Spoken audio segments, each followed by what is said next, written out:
I then went to Photoshop. I generated the right and the left part. I took a view camera photograph from Google, dropped it in there on top of a tripod that was created and generated within Photoshop. That QR code there, which you'll have in a few minutes when I share this PowerPoint with you, was generated in Adobe Express, which is kind of cool because it's the Swiss Army knife. If you haven't tried it yet, it's free. It's part of the Creative Cloud. You have full access to it today. We'll show you what that's about. Here's some of the books I've done. So in my career, I've designed a textbook to replace all of the $100 per class textbooks for every class that I've taught, including print design production. I've been teaching at Broward College for 23 years. And on to photography. I've been doing that since 50 years ago. I got paid for my first photograph that appeared in a newspaper. I've since gone on and worked for the Miami Herald, won a Pulitzer with them covering Hurricane Andrew, and then went on to consulting and education once desktop publishing was a thing. This is my classroom currently. We are a NASAD accredited School of Art and Design, and we are a full member of that group. I'm very proud to say that. You can see our facilities are state of the art. We have over 300 students per semester. And this is our classroom and one of 6 classrooms that we have, a photography studio, video studio. We're now installing a photo studio for basically branding and creating multimedia experiences for educators to come in, have our graphic design students actually design the media for them to use so they can be much more effective communicators than they are. Most of our educators in all walks of life, we have graduate students in nursing, we have graduates of nursing degrees. There's over 10,000 per year. We educate all law enforcement in the state of Florida. It comes out of our college. K through 12, we graduate about 8,000 people. So yeah, we're busy. We are represented at each graduation by over 43 different countries of origin for our students. I have taught both in Kazan, Russia, and in Shanghai, China, 4 different summers up until the pandemic, unfortunately, which is sort of severed for multiple reasons, including Ukraine and the current state of affairs in China.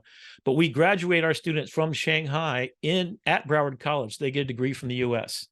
These are people whose families have come from agriculture, and they're at the Shanghai Polytechnic, which is a beautiful place. I went there and lived basically 3 months every summer for a couple of years. On the left, you've got me scuba diving. I've made over 3,000 dives around the world. This is Palau, and that's a sunken Japanese seaplane. Below that, you see the first space shuttle launch. I was witness to that when I worked for the Herald. I worked for UPI. That coin there, sitting there, is from Mel Fisher when he located the Etosha. I was the only diver with him at the time, and I got to photograph him, got the picture in Time magazine and all over the world. Bunte. It was published over 3,000 times. It's in history books and such. I'm also the creator of the Miami Street Photography Festival, one of the founders and one of the spokespeople for that. And now I have celebrated since I was 14 when I made my first picture. I am now 64, so it's been a solid 50 years. I've published over 38 books on photography, from fashion, photography, fine art, done multiple projects on that, underwater photography, and I'm working on some textbooks on that, using AI to help me along. On the left, that's me with a Macintosh Plus and a floppy disk drive and a dot matrix image writer printer and double density disks. And I had Photoshop 1.0 on 3 floppy disks. So I've been doing this for a while. When I look back at this, I spent $4,000, and all the money I had in the world that I collected up to age 18, I spent on this thing, which seems kind of crazy now, but there you go. The book on the right is a book I did that you'll get a copy of after this is over. It's a 249-page book, and I basically looked at what can Midjourney do in the areas of children's books, graphic design, people, wildlife, illustration, fashion. You can read the rest. You get the idea. And those are all images I did. Inside the book is the prompt for each one. The only downside is I did this in version 4 about 5 months ago when version 4 was the hottest thing out. And so some of the prompts don't work when moving them forward, but you can go back and render them in the old version or use them as a starting point. So that's a kind of a great resource. I hope you enjoy that. My whole initiative is learn, adapt, and innovate. I'm doing that for the college. I want to do that for you. I want to help you understand that you first have to learn what it is. what it can do for you, what are the risks, what are the ethics, and all those things, which I'm really happy that you all are spending the time with 5 different lecturers to talk about different perspectives on these ideas. I've got a lot of ideas, and I'm more than happy to share them all with you. I come out the other side of investing more than 4,000 hours. Me personally, I'm going towards my 10,000 right now in the last year and a half with doing nothing but this and teaching. And sometimes I hang out with my girlfriend occasionally. Adapting to this environment and realizing it's the most fundamental change since the beginning of language. And I'm going to use that word, since language. It's not the printing press that Gutenberg had that spread and disseminated information. It's not even close to it. It's so much bigger. It's not the internet, which gave us all the knowledge on the planet you can imagine, right? No, it's the culmination of that knowledge in your pocket on an app on your phone. And then you get to tell it what you want to do with it. And it is your active agent to empower you to do greater things. Or in the hands of the wrong people, it could end our civilization by making us even more decisive than we currently are about politics and everything else, or more angry about our self-image because Facebook has learned that it made money off of outragement equals engagement equals profitability. It can be those two things. And all I want to do is shout from the mountaintops, you are the responsible generation to figure out where this goes. And we need to stop the corporations from leading us down a track, taking our information in exchange for free access to a Gmail account or a Facebook account or a Twitter or any other thing. And we need to take our humanity back and start leading by example, being designers. You can design a future, and that's what I really want to empower you to do. Be of service, be an experienced designer. Make the service that you give to the community. You can also make money being of service. If you figure out that a dating app isn't privileging people to get dates, figure out how to fix it. We did that as students in my class, and we figured out that the problem with dating apps is every woman that I tried to contact didn't have a secure way to talk to me. They were worried about being stalked or not having anybody to be on call. So we set up security measures where you have a background check for every person that does it. If you have OfferUp, the app, which is for take a picture of your junk and sell to somebody, they have a simple system. You photograph your driver's license, you immediately make a selfie. If those two match, then they do a background check, just a simple one, and you can pay for that. So now you at least know this person's not a long-term felon, at the very least. And you probably know, and that's in an app to sell furniture. So why isn't that in all dating apps? Then you need a secure phone number and a video conference area where you can meet people and talk to them without meeting in person and being in danger. And then by the time you do, which is all I wanted to do, is have an hour-long conversation and just see, is this the kind of person I want to hang out with? So the reason why they do that way is because they make more money if you don't find the love of your life. So they're not there to do that. So that's your job. That's what I hope you're going to take your life's blood and spend it on. So here's your homework. Think about your favorite person in the whole wide world and design a better experience of you for them. Second part of the homework. Now do that for the world. So this is ChatGPT with a little bit of stuff from me. This is how I approach all my branding classes. I have a UX UI class where we develop apps. We'll see a little bit of both of those things. We start off with research and competitive market analysis. So I'm going to walk you through these steps with 4 ideas that I have to give to you that I've used in classrooms, and they were developed in classrooms a little bit, but not to completion. So if any of you want to follow these ideas up with an actual thesis project, I would be just blessed to be a part of it. And I will personally help you with any of these ideas to completion in any way, shape, and form that I can contribute. Defining the problem, your mission statement, design brief. I think a mission statement is what the people, the stakeholders that own that product want to get you to do as a designer. Your design brief is what you say you're going to do and how you're going to go about doing it. And you speak to the mission statement people, the people with the money, they're telling you to rebrand the Miami Dolphins or whatever. And then your job is to figure out how you're going to do it. You create persona groups that are both a creation of non-overlapping needs group lists of people. You get them down to their name, their address and phone number, what kind of music they listen to, whatever is pertinent to the product you're making. And we'll take a look about that. So I have a persona group with a story for each person, usually just 3. And then I have a needs list. What do those people needs and what's unique about their needs list? Ideation. I like to come up with a bunch of ideas. I'm using ChatGPT constantly, every single day, 20 times a day. I have some question. Someone was doing infographic about Legos. And I said, instead of going to Google and say, what are the 10 most outrageous facts about Legos that I can use in an infographic? Instead of doing that, and I got a decent answer that way, I said, tell me those, and then only pick the ones that I can illustrate in an infographic. And it gave spectacular results. I plopped that Word document down on the OneDrive that I use all the time, and I'll show you how that works too if you want to. And then that student went to work with a bunch of ideas. And then I like to do it. I used to call it a mushroom trip, but I'm sorry, that's kind of out of phase. I was born in the 60s, so, wild card. Let's call it a wild card. I like to go way outside the box, and this is beyond the box. I like to come up with at least 1 or 2, and you can ask ChatGPT to do this.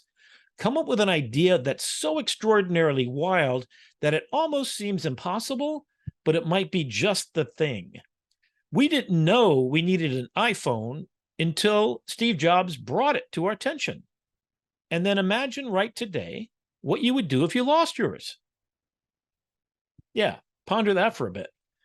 So he's a hero of mine, not for his physical attitude toward other human beings, which is deplorable, but for his dreaminess, his thinking outside the box. His think different is what I say to myself every day. I want to have on my tombstone, he was a crazy one that Steve talked about. That's what I want, right? You can be that too. There's nothing stopping you. Mood boards, create a look and a feel, listen to music while you're doing it. That's my thing. So if you're doing something about, I don't know, you're designing a new turntable for rap music, right? Listen to rap music while you're doing it. Get your head in the mood. A mood board is not only to set up your mood for visuals and other things, think of it as synesthesia. It's a place of synesthesia where you create the connection between music and images and colors. And so if you're not familiar with the word, look it up. Synesthesia is a beautiful word. And it is what designers need to have in their arsenal. They need to be able to watch a sunset and make a product based on what they felt at that moment. That's emotional, empathetic design and the ability to cross over. So I'm actually working on a grand theory of everything to critique all art forms. So I'm actually been using ChatGPT and come up with 20 words that you can use to critique and describe every art form, including dance, plays, music, photography, whatever it is. So anyway, that's kind of fun. Sitemap. If it's for a website, there's a sitemap with a logic. There's 5 entry points. One thing I talk about with apps or with websites is the entire animal kingdom. Every single animal on our planet can be broken down to 5 groups. No matter how complicated you think your business is or your website that you have to design, there's only 5 entry points. Any more than that, and no one can the cognitive load to be able to follow those pathways are just ridiculous. If anybody wants to make a comment along the way, just so I know that I'm still being heard and I'm not offline, feel free to.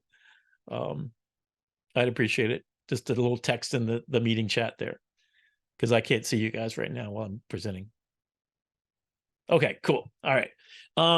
So then a brand application. So the media, the product, the social, whatever you're going to put out there in the world, right?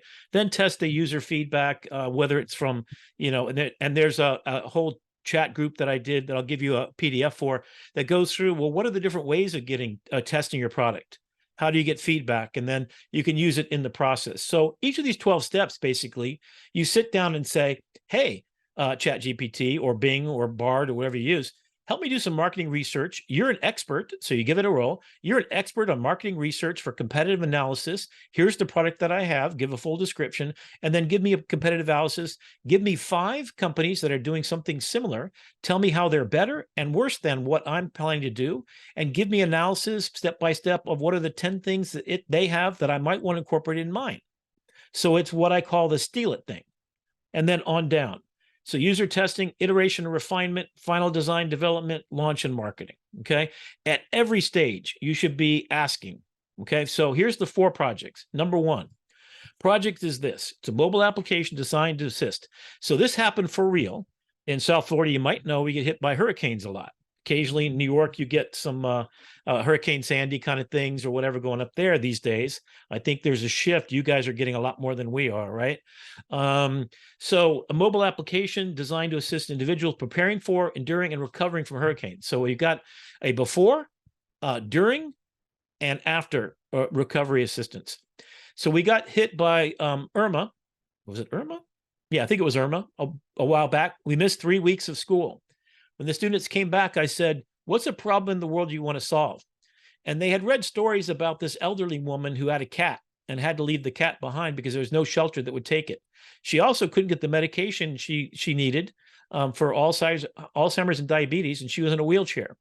She didn't have a way to get there because her son, who usually takes care of her, was in Boston at the time that this occurred. So we said, that's a problem, needs solving.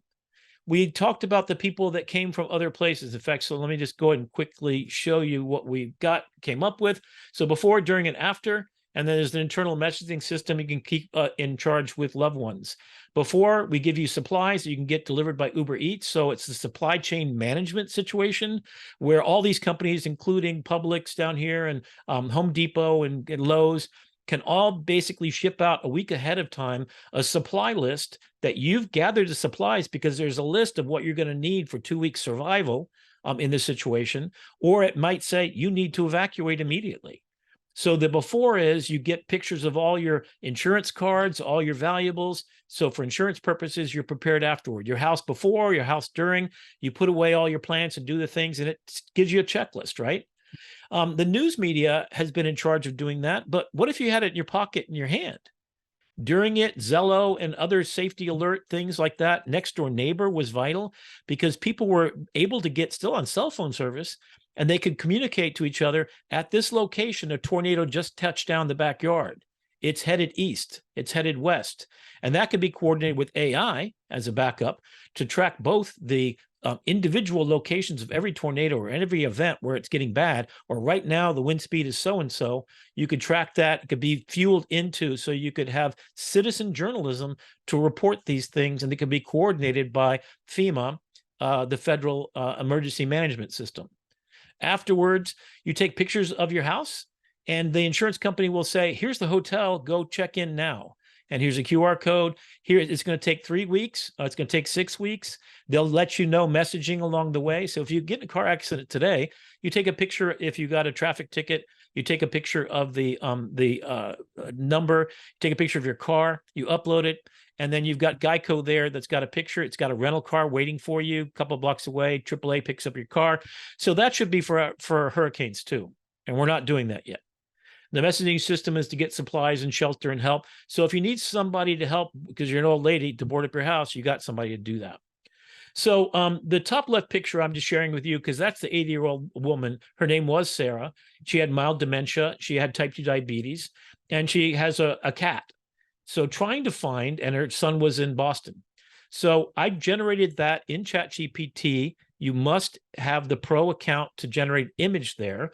If you want to do this for free, go over to Bing on your phone, and built in is an image generation program, which happens to be DALL-E 3, which is the newest, latest, greatest. This was created in ChatGPT by just asking for what I wanted. In the pro account, you have to enable the DALL-E plugin for it to actually generate. It actually came up with the prompt. I just said, I need an 80-year-old woman with mild dementia living alone. This was the prompt right here that I gave. And she is in a wheelchair. I think that was the other part of it. And it generated for me. So a family of 5 new to the area was important. A family of 5 that has multiple things like diapers and dog care, etc. during the hurricane. They might need special things that are unique to them. That's not what Sarah's issue was. New to Florida, they don't know what to do in a hurricane. They're tourists. They came down here for a little while. And then the volunteer, the vendors, and the public service are the people on the back end of it. The vendors would all be plugged into a national emergency what do you call it, resource management system that makes sure that if Publix has water at one location, that it's actually managed and moved around to the correct location where the demand is on the fly. So that's a system that's been going on for a long time.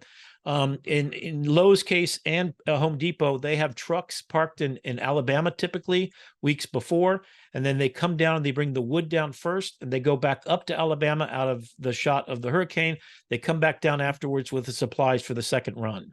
FP&L does the same thing. They go outside the hurricane area. They come right back in afterwards.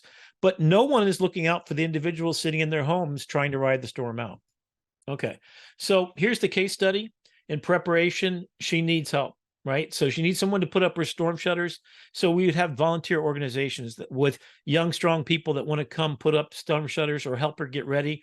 And then during the hurricane, she can find out from her son that there's an Uber driver. His name is Jose. He's in a wheelchair-equipped car, and he also has he's going to take you to a shelter that's been prescribed for you because of your situation, that has refrigeration, that has nurses on duty, that has a place for you to get around with your wheelchair, has food, and a place for your cat. So no dead cats out of this hurricane. It's called Hurricane Ready. So this is direct prompt from ChatGPT using built-in DALL-E 3. This is with Bing's DALL-E 3, the exact same prompt. This is actually kind of cool because I talked about the Hurricane Ready app and it actually spelled it correctly, which is kind of unusual for these kind of things to do, right? And then nursing care, and it's got the cat, but it's got nursing care. But 5 seconds, you could actually mock this up and make it a beautiful illustration just for this point. And I just sat there, and it's free. So on your phone, I want you to download that right now if you haven't had it already. Even if you have a pro account of ChatGPT, I use it all the time because I can just go in there instead of going to Midjourney or something like that. You can see it's a really great way to go. So I'm kind of showing you along the way how I've been using it all along. And this is something I'm actually in touch with some people that might be interested. Supply chain management, that's what it is. So supply chain management of Home Depot and Publix and everybody else who has everything gets pulled up into emergency services. So that means that if there's water needs or gas needs in certain areas, you could be managed on a federal level. So those supplies get to the place where they're actually needed and in a timely manner and useful way. So this is part of the Hurricane app. I've had this project 2 years in a row because I think it's vital. And here's another example of the contractors and the rest, the nonprofit organizations for Habitat for Humanity for boarding up your house before. Then you have an internal system. I always have a me part of any app I design. That means your profile is the center of this. I go plan, okay, my plan is in my me section. My messages come into my me area. My news alerts come into my me area. So I just go to my me area and it has all the stuff that's filtered from me. It knows my location. It knows everything about it, how far it is away from me and everything else. And then I can track it with the news part of the app. And then you can see news alerts, local insurance, contractors, etc. At every stage of the thing, there's pop-up alerts, and it's very simple. A swipe to 911, a swipe to text 911, location profile, medical history can be preloaded. And then you can keep track of all your loved ones in your friends and family list that you can incorporate as well. You can do all these things. And there was during the hurricane, a company called I'm trying to remember what it was, but it was a walkie-talkie service that worked on your phone without cell service. So we thought to incorporate that in the top right-hand corner. You can see it. Project 2. This is near and dear to my heart. I think that kids today are growing up being mediated to, and they don't go out and play. And I think that's a detriment to their imagination. And you'll see later that imagination is hugely important to me, and you guys are the reason why that's important, because you're the ones that get it. You're still able to play in your sandbox and come up with great new ideas just by having fun, right? So let's empower everybody to do this. So the idea of the app is it's on a phone or an iPad. Kids only can get to it with parents' permission, but there's 4 categories of stuff. So go outside the digital play box and discover the power of play. Release your expectations and reconnect with wonder. That's our mission, right? So random acts of play says you either build, imagine, inspire, or move. If you build, you'll be given a task to do that day. Your mission to build a fort out of sheets and take a nap in it. You take a picture of it, you share it with your social media friends, and then they want to go out and do that thing. I grew up in Okinawa, Japan for the first 4 years of my life, in Athens, Greece for 4 years during the coup attempt in '68. My dad was in charge of putting nuclear weapons defense systems in Japan and also in Greece. He's the one during the Cuban Missile Crisis that took the nukes out of Turkey and then stored them in Athens, Greece, unbeknownst to anybody until his death, where I found out this story. We lived off base in all places, so I always had to meet people and decide that the reason why learn, adapt, and innovate is because all my life I was adapting. When I was a young kid, by about 6 years old, when I went to school, first day of school at this Catholic school that we were at, there was ambassadors' kids, one from China and one from India and some other places.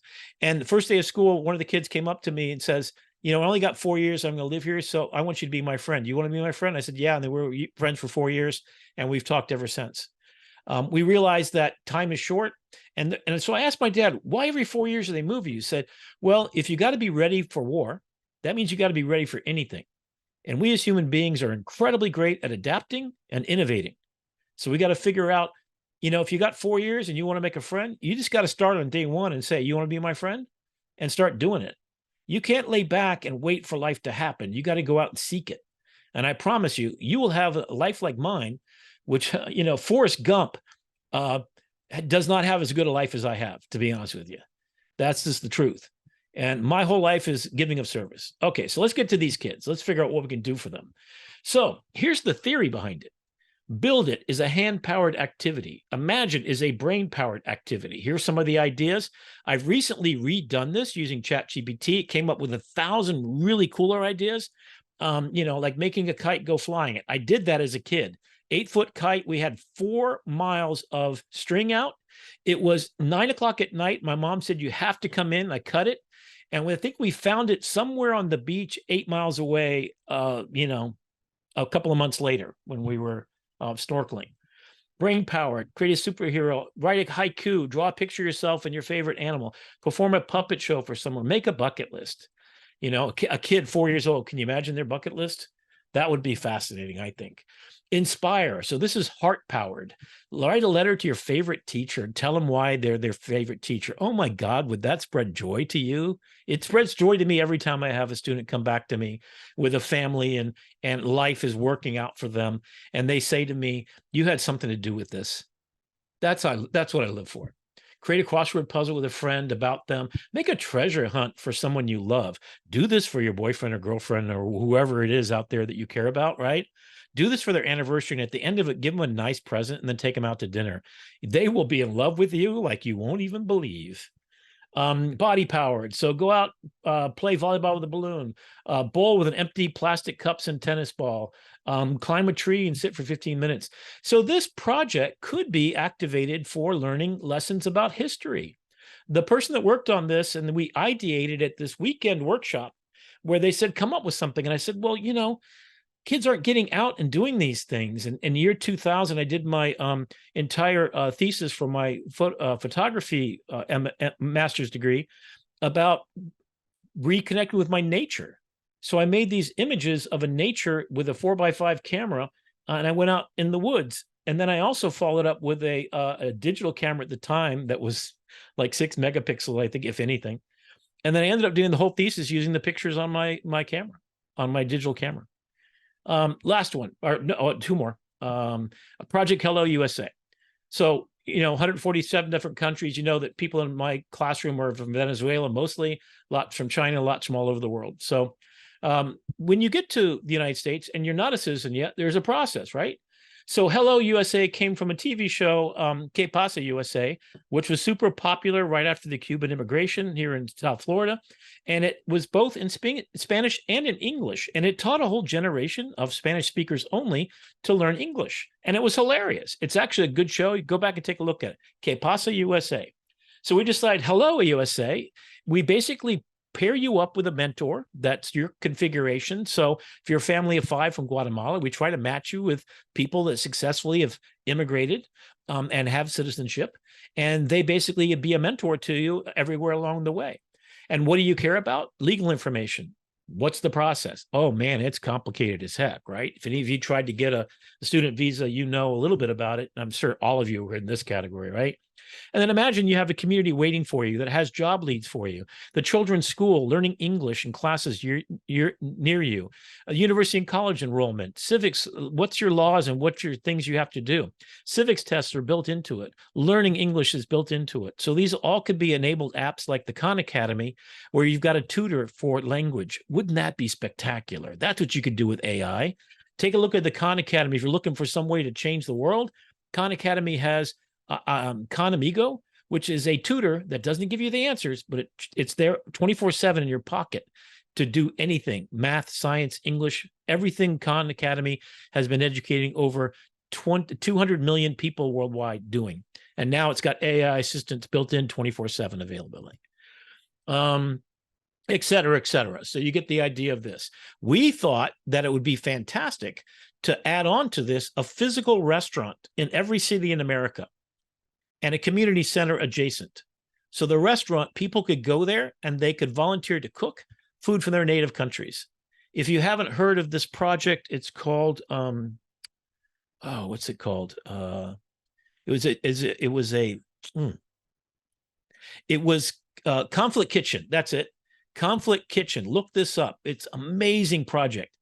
Every country the United States has a conflict with, at the time it was Cuba, Russia, etc., they would have immigrants manning the booth, and it was a pop-up restaurant, and they would feed you only that food. In the wrappers was information about that country, and if you wanted to, you could sit down with the people from that country and have a conversation about it. This popped up all over, and every different week they would have a different cuisine by a host thing. I thought, hey, wouldn't it be great if you had a community center for all the people that don't speak English or newly immigrated? God knows New York needs one of these, right? That can help each other. So you can reach back because you successfully immigrated, and all of us have, right?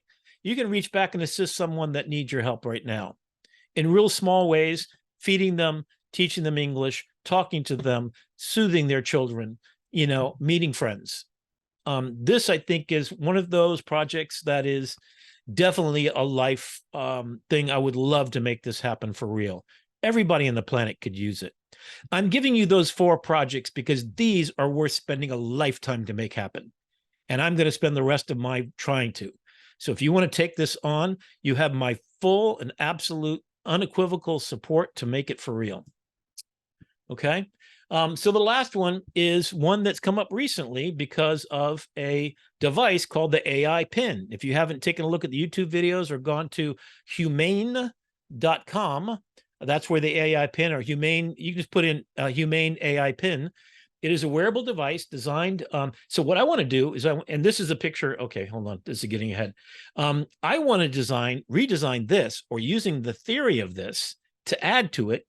What if every EMT, firefighter, police, all doctors and surgeons, psychiatrists, pediatricians, optometrists, I had a skin thing that I didn't know what it was, so I went to go see a dermatologist.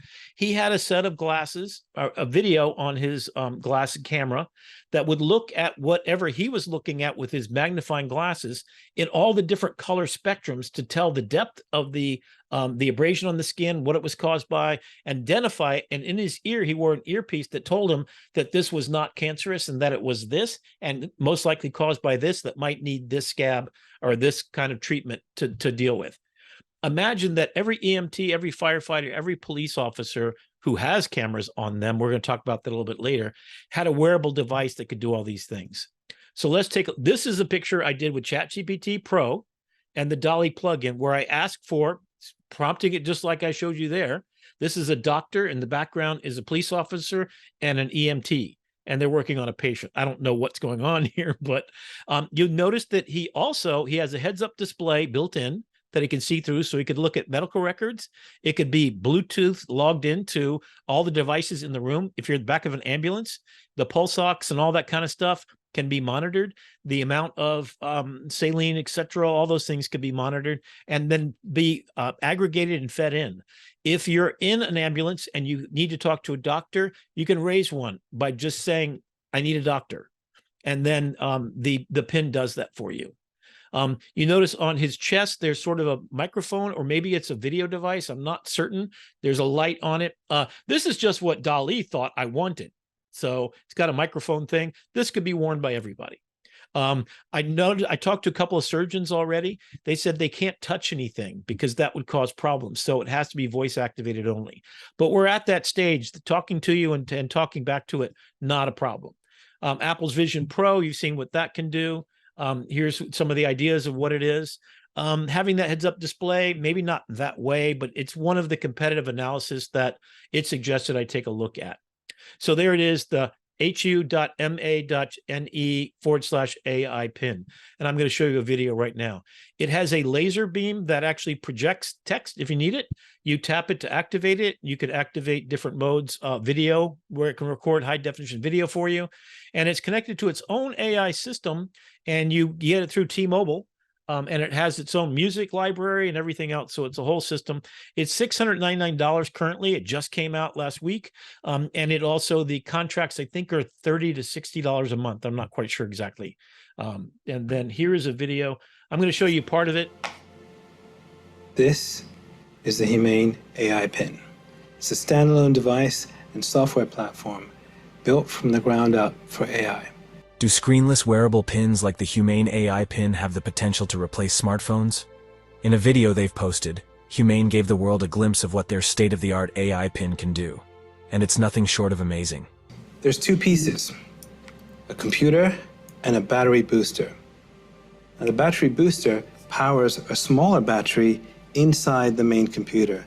And this is how we achieve our all-day battery life. With promises like live translation, daily calorie counting, and a perpetual power system, Humane might have just passed a milestone for wearable technology and AI.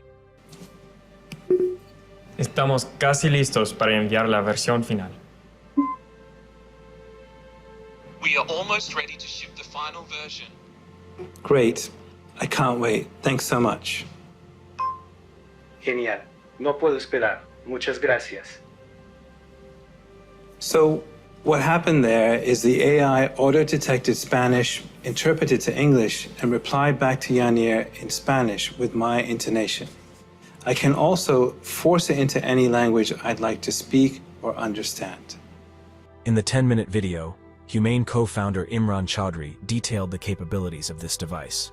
And it shows that the pin is much more than just another gimmicky attempt at making wearable technology a thing. So if you ever exhaust the booster, you just reach into your pocket or bag and hot swap it. This is a perpetual power system that allows you to use your AI pin for as long as you want. There are no wake words, so it's not always listening or always recording. In fact, it doesn't do anything until you engage with it. And your engagement comes through your voice, touch, gesture, or the laser ink display. It runs a Qualcomm Snapdragon chipset, and that means it's really fast, which is crucial for AI. The extra processing power gives the pin all the power it needs to do everything a smartphone can do, and then some more. It also comes with its own connectivity built right in, our own Humane network, connected by T-Mobile. We were able to pack a lot of technology into something really small. It's got an ultra-wide RGB camera, depth sensor, and motion sensors. And it's got this really special speaker that creates this bubble of sound. It has an indicator that we call the Trust Light that is built directly into the AI pin's hardware via a dedicated privacy chip. The Trust Light indicates when its input, optical, or audio sensors are active, ensuring full transparency and data security. The AI pin privacy chip also protects it from being exploited, which means if it's ever physically tampered with, it will require service from Humane to restore operation. The AI pin comes with a beacon that lets you know when it has something for you, like messages from trusted contacts or services like cars or food as they come available online in the future.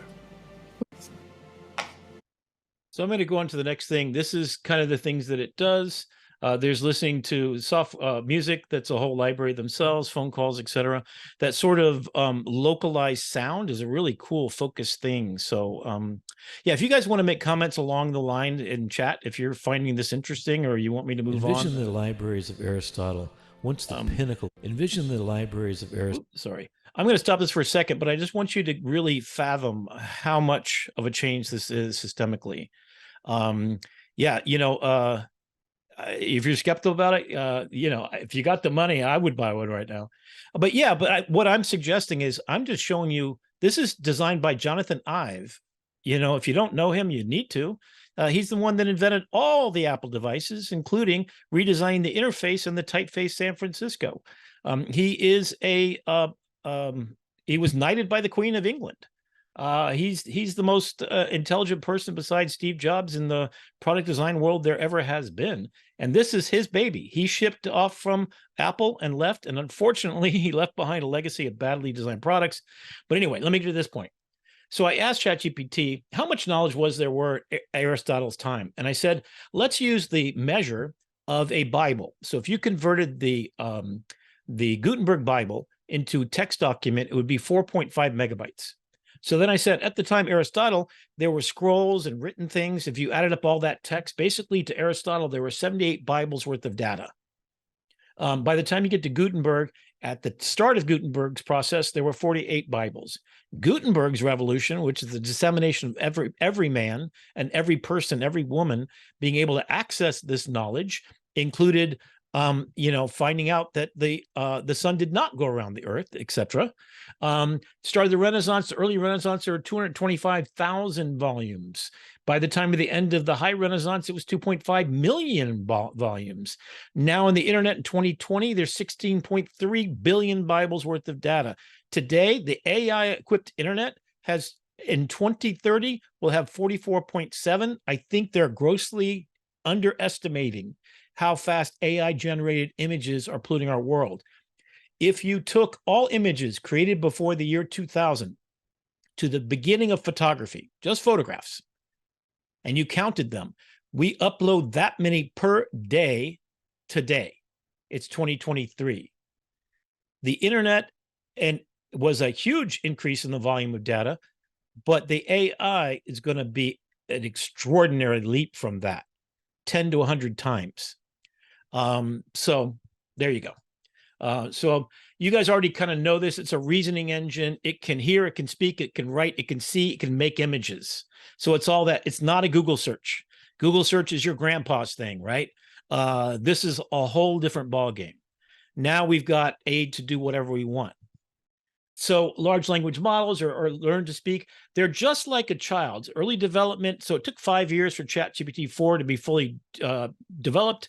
It's based on curated data that's mimicking a human education. So if I compared it, metaphor is one of my favorite things to do. You say, explain to me string theory to a 10-year-old using a metaphor like a bowl of spaghetti. And then it will go off and do that. So it loves role playing also. So if you want to see what Jonathan Ive would say about this, play the role of Jonathan Ive, and I'm going to ask you questions about product design. Use all the knowledge available about Jonathan Ive and search the internet for the best, most thoughtful writings by Jonathan Ive about this field. Now, you can sit there and have a conversation. What would Jonathan Ive do if he's designing this? What do you think he would think next? If I'm trying to make this pin better, what would Jonathan Ive suggest? And so you can tell it in the process of making your prompt, play the role of Jonathan Ive. You can then further go on in helping me develop this product. And basically, you always come up with a role that you want it to play. You come up with a task you want it to perform. And then you want to come up with the deliverables. You want this in a numbered list. You want it as code. You want it as a website. You want it as an image. And then keep going. Multi-stage prompting basically says at those 12 steps we looked at earlier, at each stage, you sit down, you ask it to do this stage with you. It's your partner, not a replacement. Don't go looking for all the answers, and definitely fact check it. So the hallucinations, let's just discuss that right away. Every single chatbot now has links embedded. So ChatGPT 4 has access to the internet as of April 2023. This is 2 weeks ago. It got full access to it. So it's also using DALL-E from OpenAI to get that access and to generate images. So you don't have to worry about old data anymore. Bing, which owns half of OpenAI, you definitely have to understand this. So OpenAI is open source, nonprofit. Microsoft came in and bought half of it. They created Bing. So Bing on your phone is basically a browser, the old Bing browser from way back in the day. Nobody uses it anymore. So they have all the search engine stuff, and they loaned it off to OpenAI, although they crippled it a little bit, to be honest with you.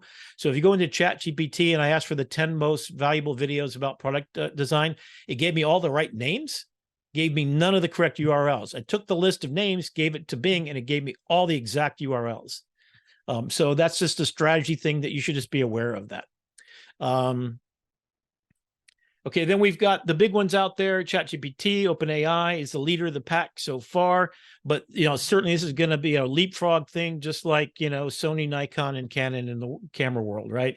They are leading by a pretty good margin at this point, and they seem to have gotten to a point of artificial general intelligence. So who knows? Microsoft and everybody else. So Bing is basically Microsoft's version of ChatGPT 3.5 and 4. Without having to pay for it, and DALL-E built in. So go use that. You have to put up with their nonsense ads, and you have a limit number of generations you can do, but it's actually a little bit better than Midjourney as far as coherency. So if you're asking for something very specific, like the picture I just did, I first would go to ChatGPT, I'd second go to Bing. Then I'd third go to Midjourney. And literally on my phone, I copy and paste the prompts into all three. And also Firefly, which is free, by the way, if you're going to do image generation. Bard's fantastic as well. It's also free, and it does have connected to the internet because Google has search, right? So here's just the way to get into it. That's what it looks like. I'll demonstrate in a little bit each of them. And this is just in there, so if you wanted to download these applications. All three of them are web-based as well. I love the app on my phone, and I'll show you how I actually use it, some of the techniques that I use. So Bard has great stuff. It keeps the log of everything. ChatGPT, you can actually forward every single conversation you ever had into a text file. It goes right to your email, and it's great to go back through that. One of the biggest problems with all the data, I've generated over 3,000 3 to 5 page papers over the last year, just from 5 different places. So I'm storing them on the OneDrive that Microsoft gives us. We get a terabyte of OneDrive space. You might consider signing up for Outlook account and a Microsoft Outlook account. Then you can get into all the applications like Bing without any problems. And also they give you OneDrive. I think they give you 20 or 50 gigabytes. It'll get you started. I actually keep a Word document open on my phone. Actually, there's Word built into open OneDrive, but we'll talk about that later. Bing is here. So Bing, this is the app. You can get it from the Google Store or from the App Store. It's got the chat right here. And then if you click off to the right, you'll hit on apps and you'll look for the Bing image creator. That's what you're looking for. That is DALL-E 3 built in. And then there's Bing on the website, bing.com. Real easy. Perplexity is kind of an outsider, but really quite good. I like the conversations with it in some ways better. It does have search capability, does not have image generation yet, but I think that might be along the way. So here is the process that you should always follow for doing whatever you're going to do. Act as in my suggestion to you all is start off with act as a research consultant or a thesis advisor. Here's my idea for my thesis. Tell me how I can improve this. How can I make it a 1-sentence offer? How can I, what next steps do I need to make? Help me ideate, iterate, and test as we step through the process from ideation to product stuff.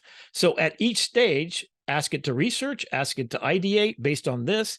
You upload a picture. If you have the pro version of it, you can actually upload a photograph of your product and then have it generate other alternatives to that product design. It can describe what you've done in your product. And if you tell it your whole master's thesis, I've designed this toothbrush for blind people, let's say. It can say, here's other toothbrushes for blind people. Here's some of the problems and falls of the idea. What's the materials that you use? You can have a conversation. I use these materials. So it's your constant companion 24/7 in the middle of the night when you're just, cramming to get this thing done. The second part, create a task. Be very specific. If you have a multi-stage task, do one task at a time. So that 12-step program that I talked about at the beginning, that all process of design students should be aware of, take each one of those steps and then do a prompt for it specifically. I'm at the stage of this in my design, and then you can go forward. And then show it as a form, and then there's that now with Microsoft products, if you have Microsoft 365, within the next few months, you'll hear about Copilot. Copilot is ChatGPT built into all their products. So you can take a database and turn it to a PowerPoint. You can take a Word document, turn it to PowerPoint, and it will generate the images and the PowerPoint for you, as well as the liner notes for yourself. So the interruptibility of every application is about to get a huge upgrade. The same thing for Google. They call their program Duet. So if you're curious about those two, go find out what's next, because it's right around the corner. So this is an image, an astronaut surfing on the moon with the Earth in the background. That's all the text that I had to put in there. How are we doing on time here? So I need to, okay, 7. All right, I'm going to skip ahead a little bit here. The new thing is GPTs. So if you have a pro program, a GPT is a mini bot that you can direct to do many things for you. To take a look at it, I created a lesson planner assistant. So I know that I, as a teacher, curate knowledge, disseminate knowledge, explain knowledge, understanding of knowledge, and verification of knowledge, and application of innovation of knowledge on my students' behalf. The first 3 are about me and getting my knowledge that I need. And the second one is about, I just want to make sure, can you guys still hear me? Oh no, the slides aren't moving. Okay, let me stop this for a second. Did I lose you? Were you on one screen? Hello? I think they're good now. Okay, but could you not see me what I was talking about? An astronaut on the moon? Well, we're able to, yeah. Oh, you were? Okay. I just got a message that she wasn't able to see. Okay. All right. So I'm going to skip ahead a little bit quicker. Can see your screen. Okay, great. All right. So I'm going to skip ahead. I'm going to go kind of quickly, but a GPT is a sequence of knowledge you want to do. So I go in there and I say, I want all these things. And then what I ended up, here's what I created. This is called the GPT. You're creating your own bot with your own knowledge you can upload. So you can upload up to 500 pages of paper and research that you've already done. And then you can have it do things for you. In this case, it's a guide for educators to do a lesson plan. And this is what it gave me. So I said, I want to explain the exposure triangle. I want an assignment in college level, 1 week of duration. The objectives are to understand the exposure triangle, teaching method, lectures, demonstration, hands-on, detailed resources. It went and got 10 YouTube videos that explain this to me, so I understand it, and also strategize how to teach it. And then it has assignment rubric to make 9 photographs, each expressing the student's ability to make 3 photographs in aperture, 3 about shutter, and 3 about etc. Resources for the students, it generated the same thing. It did all this in one message. I said what I'm teaching, I told it what subject matter I want to do, and I gave it a brief idea of the type of assignment I have been giving in the past. And it gave me the rest. It then gives them the assignment rubric, what they're supposed to do, the criteria for grading, and the quiz that asks them to verify the knowledge was gained. And then common student problems are, on a Nikon camera, it says S for shutter. On a Canon camera, it says TV. So it will lead you to those common problems. So I said, give me 5 commonly asked questions that students make them stumble. All this means I can go do my thing. This is already pre-planned for me, and I can spend time with the students and add that humane texture to everything. I'm not going to play this right now because it's go take a look at it though. 60 minutes and Bard. Here's Firefly. And I'm going to skip through this again a little bit quicker. Vector illustration and Illustrator. So if you've done anything, you can type words. It makes the vector for you, as well as being able to change the color. Also, you can train and make a model. Generate your headphones on a backpack for a product shot. Take a subject. This is Photoshop. And then you can generate a wet background, street scene, and then you can put in your little pieces there. I'm going to skip through this a little bit. So here's ChatGPT. So my 5-year-old keeps talking about Super Duper Hedgehog. What does it look like? It generates images. There you go. Those images, then you could say, my daughter says its name is Larry. Okay, I can see more like this. Yes, here you go. There's Larry. She's going to love this. Can you make a story for me?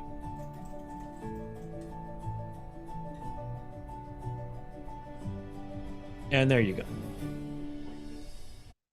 So, and then here's robotics. Education and customer service applications. So the robots are designed to look very human-like Sophia. I'm already very interested in design, technology, and the environment. I feel like I can be a good partner to humans in these areas. Sophia is capable of natural facial expressions. She has cameras in her eyes. Not sure how natural it is. Which allow her to see faces, so she can make eye contact with you. Yeah, she is scary. She can also understand speech and remember the interactions, remember your face. So this will allow her to get smarter over time. Our goal is that she will be as conscious, creative, and capable as any human. With a couple clicks, you can now speak a new language in your own voice with your lips synced up while retaining your... I'm going to skip that for now. Here's Copilot, give you an idea. I'm just going to play part of it just to get you the opening thing. Let's start thinking about doing this. So it's ChatGPT everywhere. And it has all your files. So here's product development, design, and distribution from the business side. It'll write emails for you. It will return messages to groups of people, prepare a slideshow presentation for you, including images. Yep. There goes your thesis presentation right there. Of course, you got to drive it. It's just a car sitting in the driveway with no gas and nowhere to go.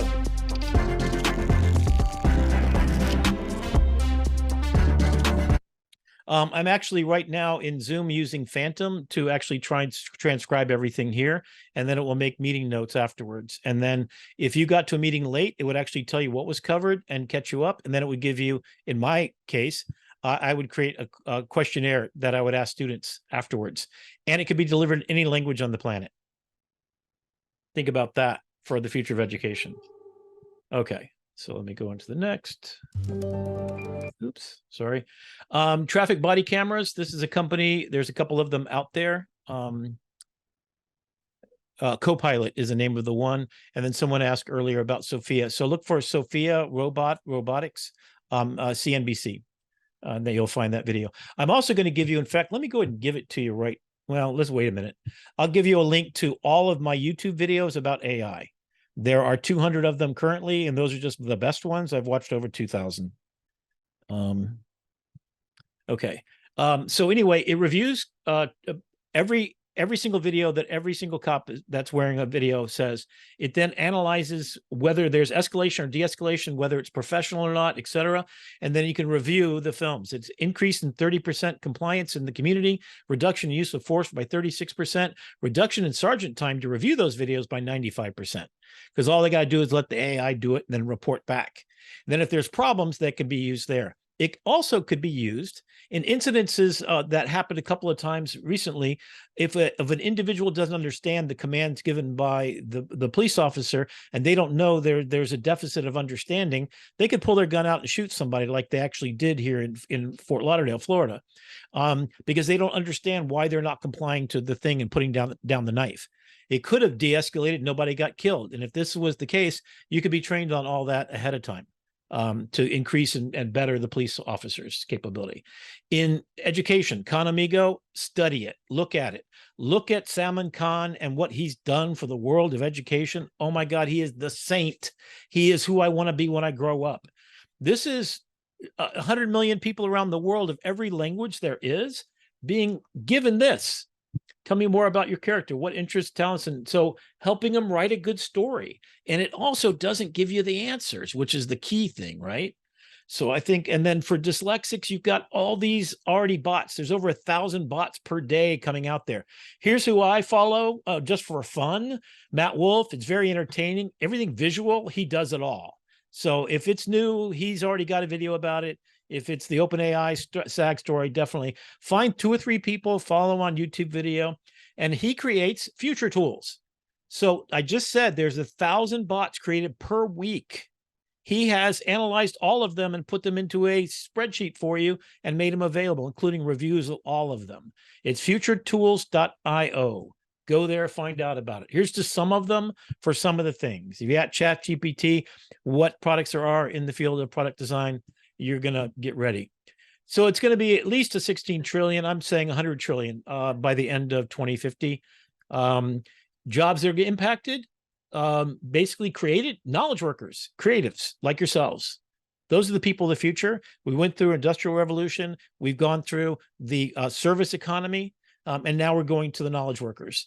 And that means that you're going to have to be upskilled, retrained, and you're no longer going to be public servant in the traditions of McDonald's and robocallers. So they're going to be negatively impacted if you're in manufacturing, transportation, customer service, data entry, and retail. Where you're going to be positively is healthcare, education, finance, marketing, energy, and designers. Number 3 of the growing industries of all time with AI enabling is designers, because of that creativity and the way that you think. For educators, this is a presentation I did for them. So upskilling is the thing, safeguarding employment, making sure people don't go out of work like the recent writer strike and actor strike, etc. Look for collaborators, not replacements. If you're an employer, just upskill your people. You make more money, they make more money. Everybody's happy. You got to keep that ethical, reasonable response. There might reach a time when there's no scarcity for anybody and everybody will have enough.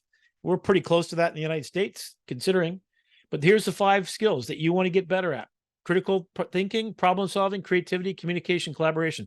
Guess what all the things on that 12 list were? Every one of these.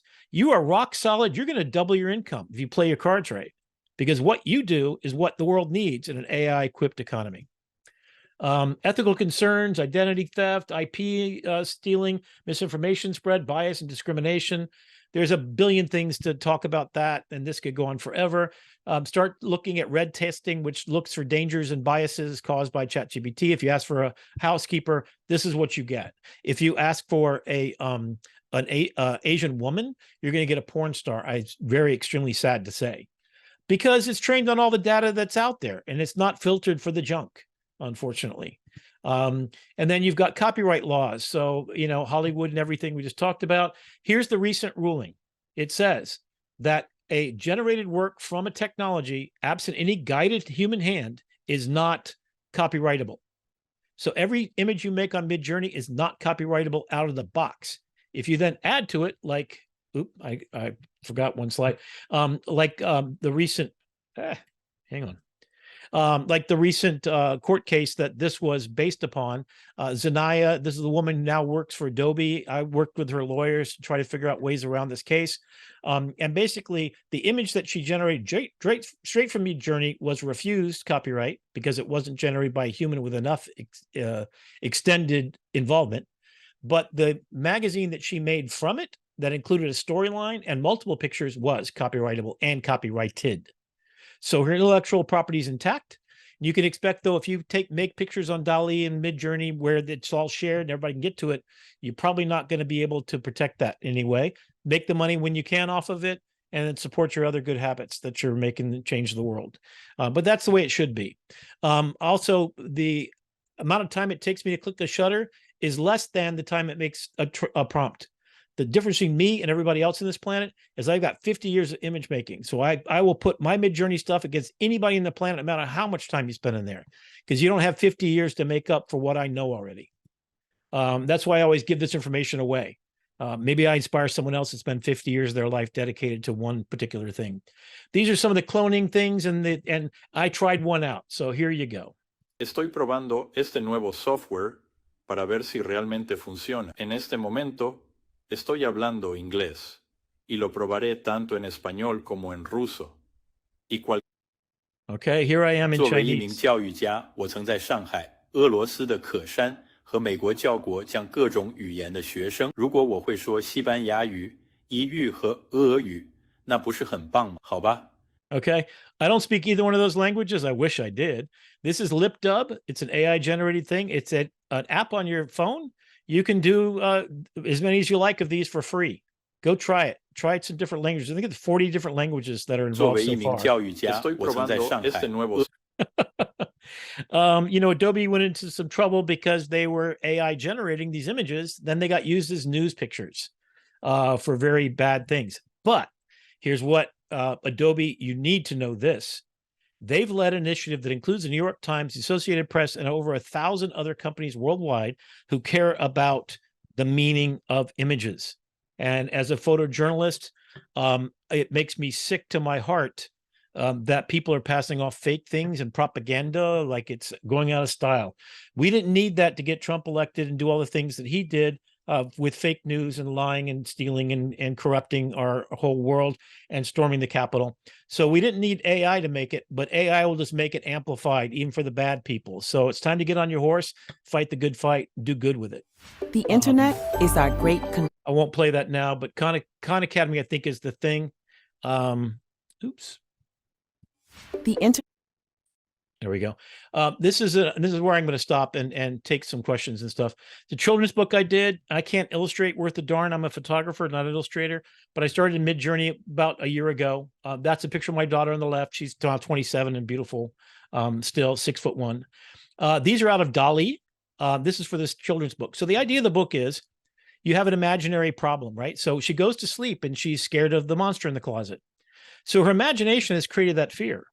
And so what she has when she goes through a portal with her cat, who goes along with her, this is for a storybook and potentially a Pixar movie is what I'm thinking, right? She finds out, the cat says, the cat can speak to everybody, every monster and every animal, right? It says, there's a monster in here. And she says, oh no, we've got to go back. We've got to go back. We've got to go back to bed. She says, the monster's crying. And then she said, well, why is the monster crying?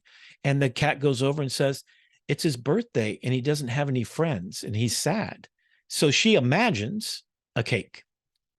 So your imagination will create fear about AI. Your imagination can solve it. Every problem you've ever had in your life is your imagination getting in the way of your potential other imagination, which can be used for the greater good.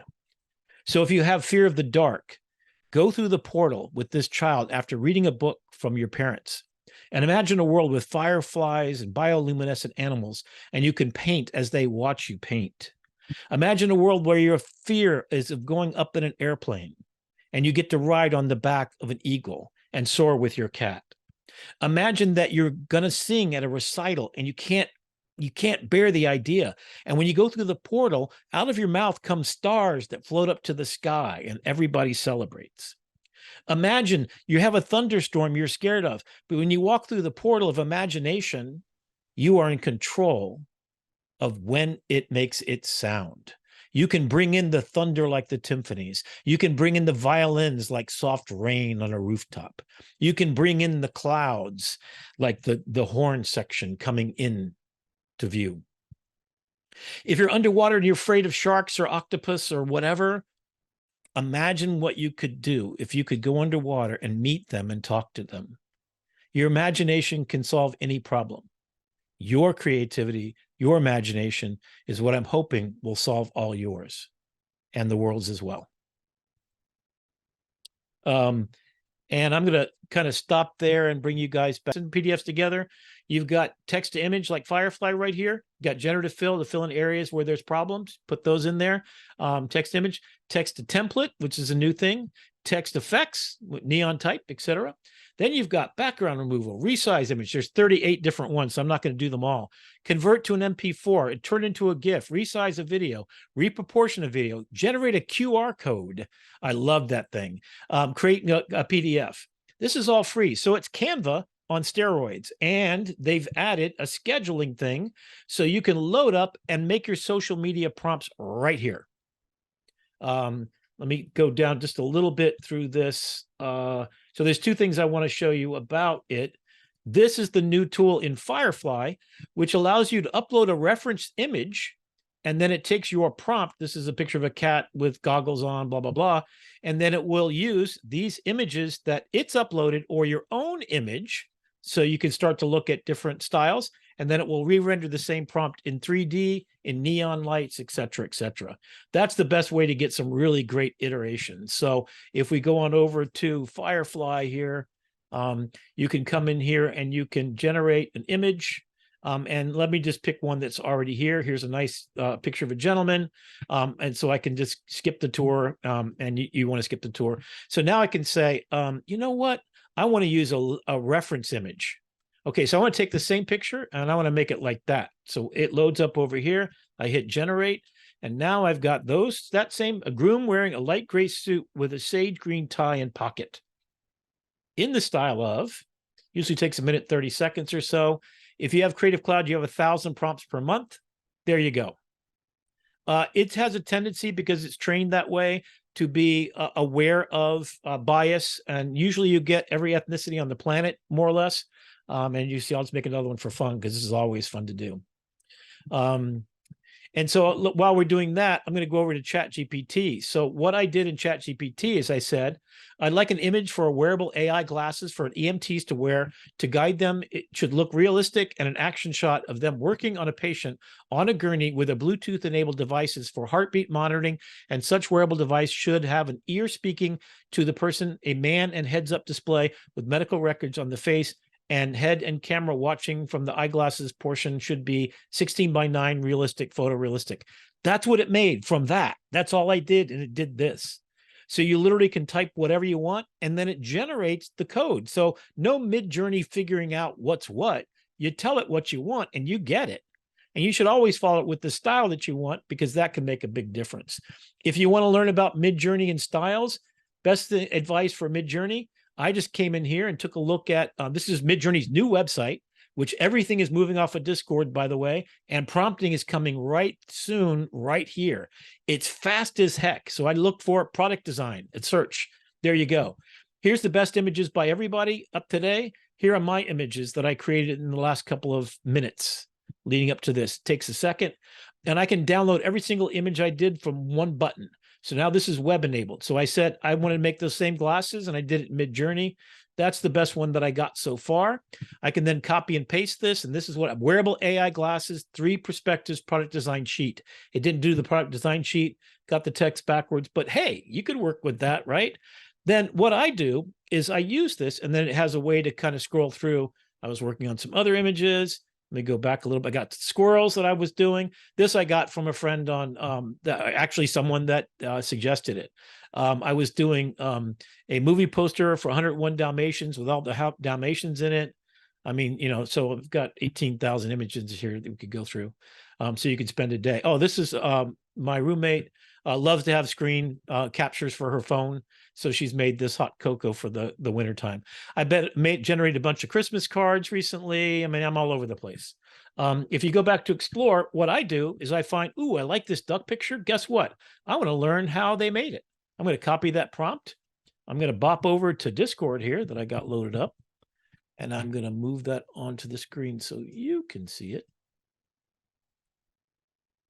And that's how I use it. So I am in my own channel. Make sure you create your own channel. Nobody else gets in there. Only your picture's there. You have to hunt and peck all over the place for it. So that's a for sure thing you got to do. Hit tab, copy, paste, and then that's all the stuff. Now I sit there and I learn from this. If I don't get exactly what I want, maybe I need a walrus in there. Maybe I don't like all this extra stuff that put in there that's not necessary. What I have been doing is taking my own images and using Describe to create prompts based upon my own images. Now, you're not going to get, every time it iterates, I use a preset style of 750, which is going to iterate off the original by quite a large margin. It's 0 to 1000 is the version, is the style guide. I use style raw, so that's preset in my settings. So I'm not quite getting what they got. If I probably calmed down a little bit and spent some more time, I could figure it out. So you want to reverse engineer the stuff that you want. If you got to have a picture of something. Sorry, just a question. What does Yeah. the 750 refer to again? It's the style radius. So a 0 would be conform to what I asked for. Exactly. 750 says go out on a limb and all 4 of the pictures should be very different, basically. Okay, thanks. So you've got, if you go to the style page, if you go and look online for YouTube videos, there's 1,000 from Prompt Magic and all kinds of ideas. I've just trolled those forever, and that's basically how I learn. You definitely need to set up your own server and then go ahead and set up parameters and things you want to do. All right, so I'm being asked if we could switch off real quickly. Firefly is free, Express is free on your phone. Download Bing. You know, learn from. There's a list of really people to follow on that list I just sent for you earlier. All right. Is your mind exploding? Is that what you're saying, Sama? All right. So